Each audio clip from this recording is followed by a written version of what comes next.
एक बात जो बहुत महत्वपूर्ण है जिसको कि हम नज़रअंदाज कर जाते हैं कि दुनिया में सारी खुराफातों का जो कोई अगर केंद्र है तो वो सचमुच में अमेरिका की विदेश नीति है।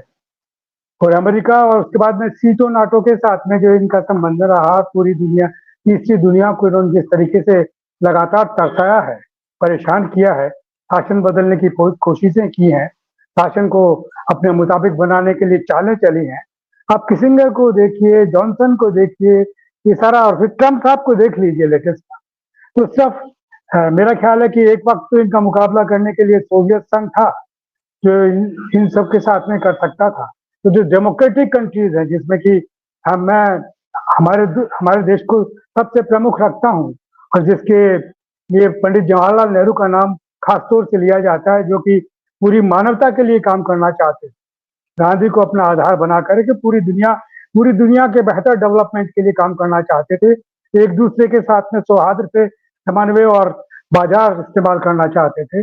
वो सारी बातें इन लोगों ने अपने साम्राज्यवादी आर्थिक साम्राज्यवाद को स्थापित करने के लिए जैसी जैसी चालें चली है, डेमोक्रेटिक इंस्टीट्यूशंस को जैसे नष्ट किया है इन्होंने उन सारे मुल्कों में जहां पर डेमोक्रेसी स्थापित हो रही थी, वो आप नजरअंदाज करें, ये मेरे को समझ में नहीं आया। चाइना ने इसको जिस तरीके से सोवियत संघ के बिखर जाने के बाद में अपने अपने आप को इस हैसियत में बनाया है कि आज उसको कोई टेक्नोलॉजी में या एटॉमिक पावर के रूप में उस तरीके से चुनौती नहीं दे सकता।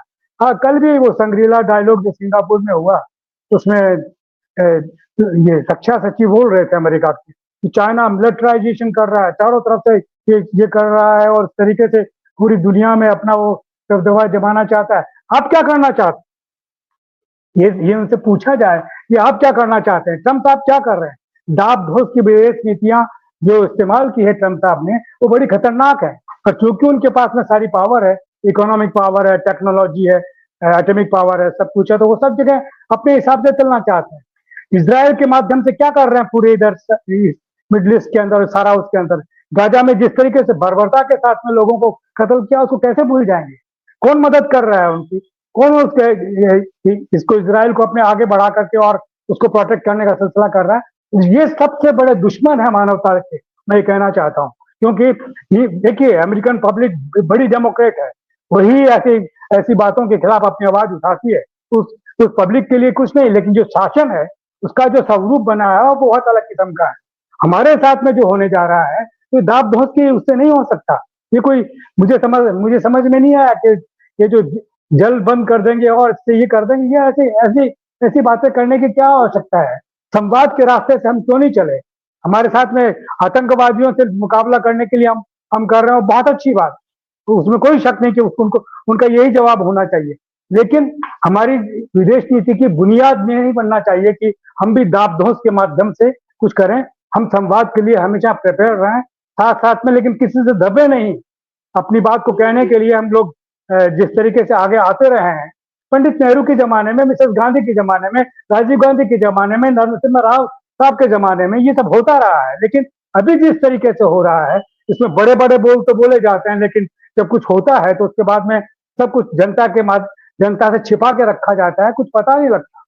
और मैं आज भी कह रहा हूँ कि हमें वो तो ताइवान, वो कह रहे हैं कि ताइवान को कब्जे में अपने करने के लिए सारा एटॉमिक युद्ध तक कर लेगा, इस तरह की बात अमेरिका प्रचारित कर रहा है। तो वो अपने आप को तो बड़ा ऐसा स्थापित करता है कि जैसे सबसे ज्यादा डेमोक्रेट है और सब कुछ प्रोटेक्ट करने के, लेकिन दूसरों को वो इस तरीके से देखता है। तो चीन कोई छोटा मोटा मुल्क नहीं है, उसके साथ में भी संवाद करना ही पड़ेगा और हमें संवाद करना चाहिए। और हमें वो जो हम संवाद कर रहे थे उसी के नतीजे थे कि कोई चीज वैसा हो नहीं रही थी। लेकिन जो वर्तमान शासन है वो किस तरीके से इन बातों को समेटेगा, कैसे किसी रास्ते पर चलेगा।